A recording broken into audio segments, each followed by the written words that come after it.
Kate Word, and welcome again to my channel here at Kate Word Art. You'll see that I love mixed media, texture, hard edges, geometry, collage, painting in layers, making my own papers with my jelly plate, and today I'm printmaking on my new 16 by 20 jelly plate. So stay tuned. Okay, here we go again. Today I'm going to attempt to retrieve this very faint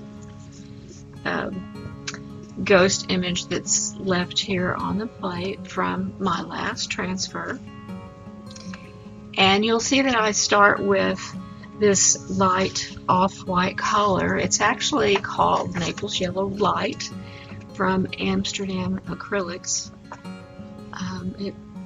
And the fluid paint that I just sprinkled on there is Blick. It's a matte, and it's just called Off-White. I had a friend over to paint with me one day, and I was showing her my new favorite color because I've been using this for a while, but she didn't like it because she thought it looked like mayonnaise. And so I told her, well, I like mayonnaise, and it has really become one of my favorite off-white colors. And now that I'm doing printmaking, I like it for pulling ghost images. And I guess the reason that I've chosen it too is because that red is a mid-tone, and I need something for contrast so that it will show up. The other reason is because the paper, the print that I'm using to pull this ghost image from, I used another Blick matte color called Nimbus Gray, and it sort of has a greenish cast to it. And so I'm really wanting to knock it back.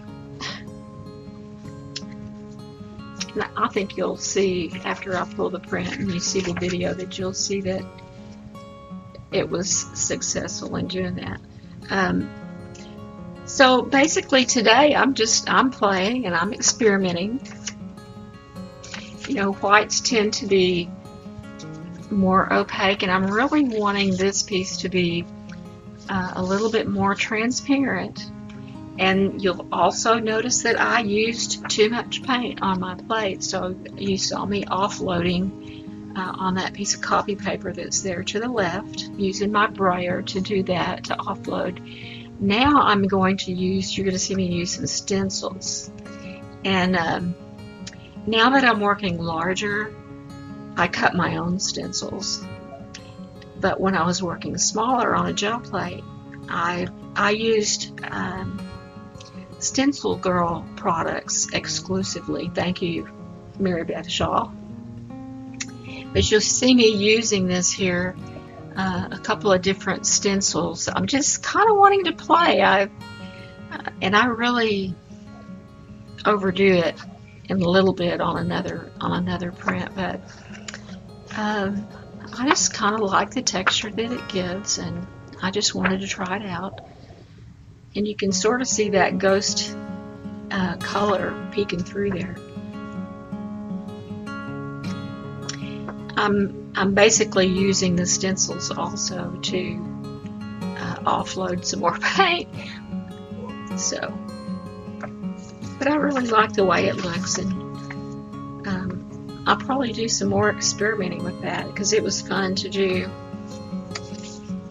You see me using the brayer there to kind of get rid of some of the perimeter edges of the stencil, and you can just go back in and add some more here and there. It was just a really random thing, a random thought for me to do that. And I really apologize for not showing you this print before I laid it down on the plate. I have to hand it to all you content creators, all you instructors and teachers and workshop leaders, and I'm mean, to tell you, y'all, I gotta hand it to you. There's so much that you need to learn. So much technology you need to learn about making a video appealing and attractive. And my hat is off to you, because the comforting thing to me, though, is that we all start the same way. And I know that you probably felt insecure too when you first started. So I really thank Fulton and Judy and Pam, all of y'all who encouraged me to just keep going and move forward. So that's really what I'm doing, is moving forward the best way I know how.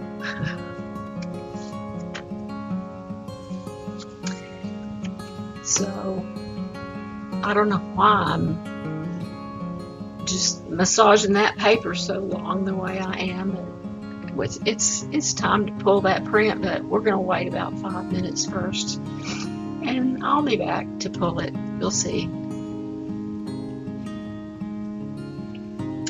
And while we're waiting, we'll just talk about paper for one minute anyway.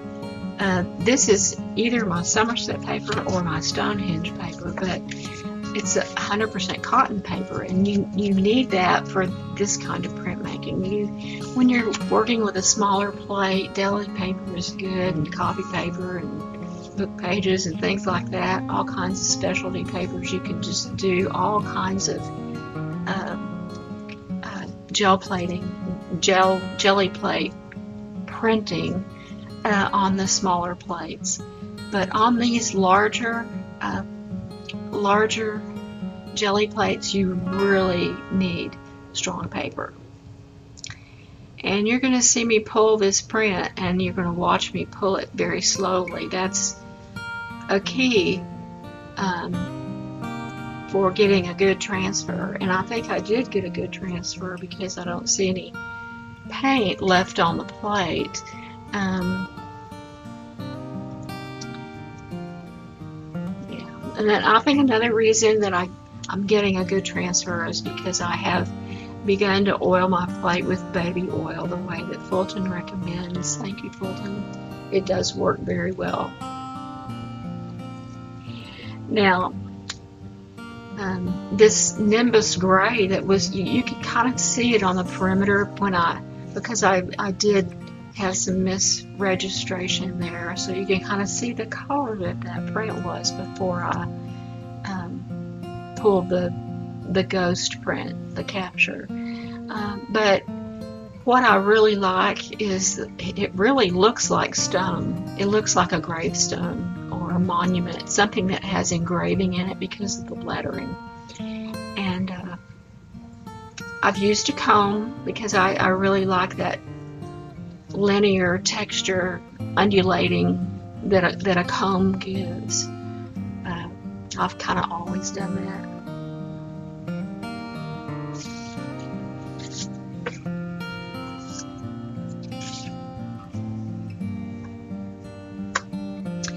So if you were to see this print closer, you would be able to see my mark making. Here I'm showing you, oops, upside down, the off-white Blick matte that I use. I use a lot of Blick's matte colors because they are more opaque, but in this case I did want it to be a little more transparent, and it worked the way I hoped it would. It did pull that ghost print successfully, and I was really pleased with that.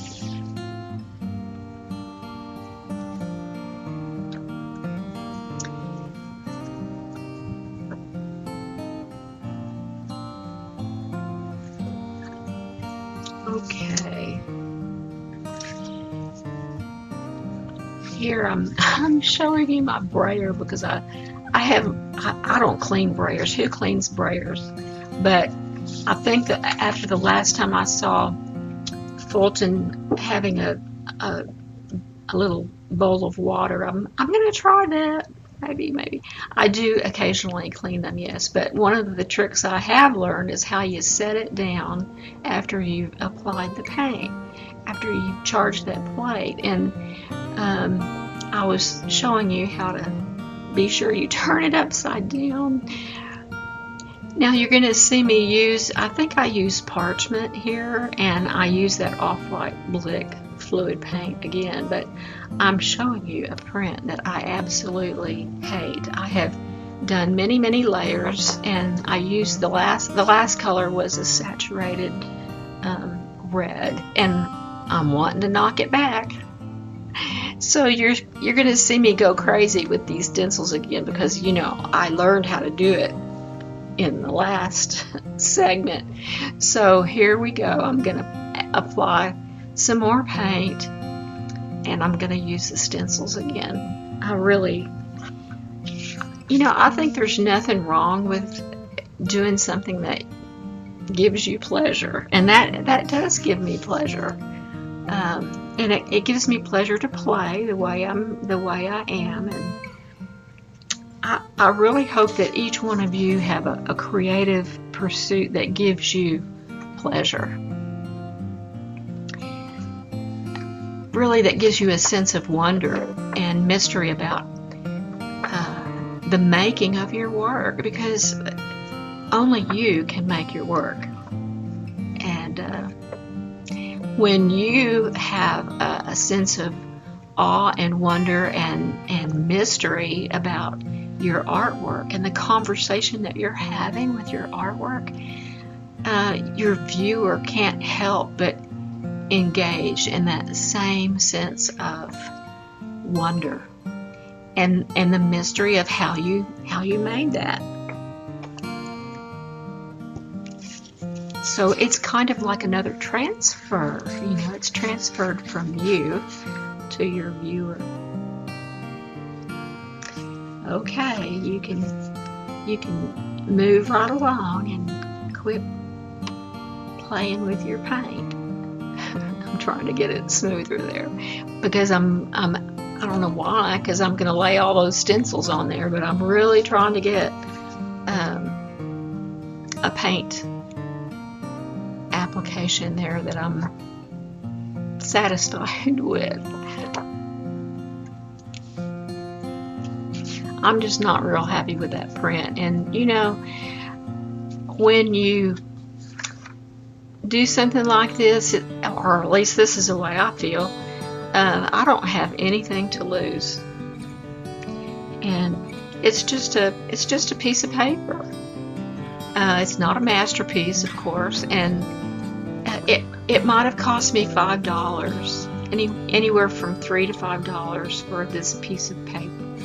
And when you think of it as it's a piece of paper, so just play, have some fun, and see what happens.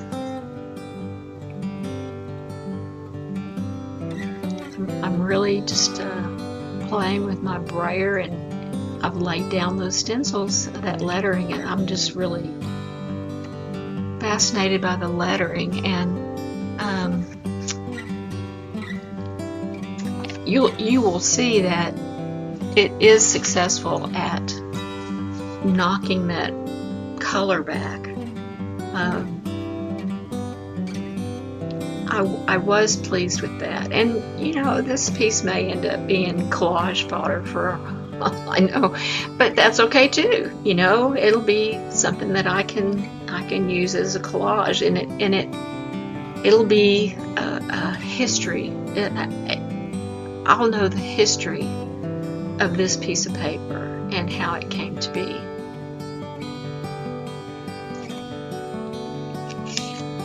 Okay, I'm overdoing it on those stencils. But I'm learning, and I'm just I'm learning what to do, what not to do. I'm learning what I like and what I don't like, and those are applications that I use in my other art practice when I'm painting. I concentrate on doing things that I like. You know, don't you? So, and there's a time for evaluating, and sometimes I think we're evaluating and analyzing way too much.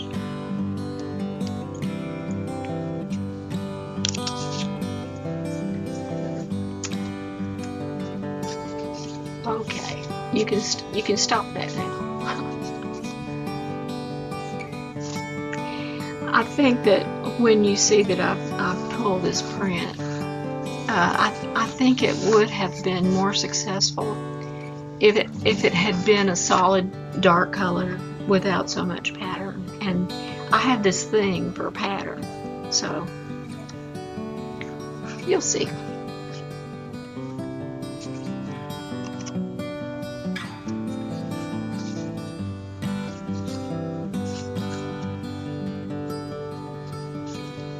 I think y'all might be excited to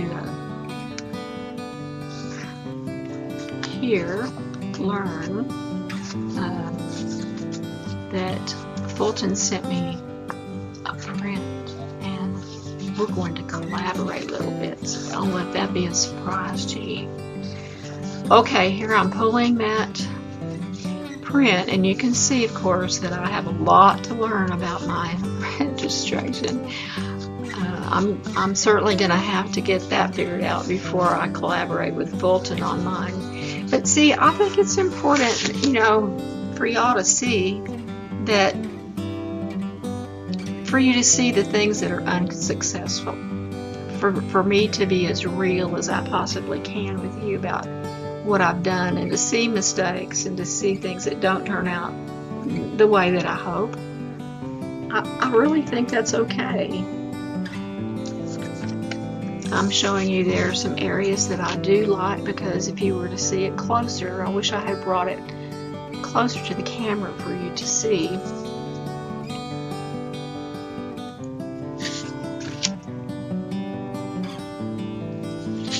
But again, like I told you, I have nothing to lose with this piece of paper. And it's not really my ugly duckling anymore. So this has been fun, and I'm very thankful to Fulton for his channel. And I also wanted to thank all of you who are my new subscribers. I've had a lot of new subscribers, and people who've gone to my website and who have signed up for my newsletter, and that is just so encouraging. And I really appreciate that very much. When you start your channel, I hope that I can be as helpful to you as Fulton has been to me. And there are many people who are speaking to me and notifying me, emailing me, writing to me, and encouraging me. And it feels really good at this stage in my life. So I'm really thankful for all of you. So until next time, keep printing, keep painting, keep creating, and enjoy, enjoy, enjoy.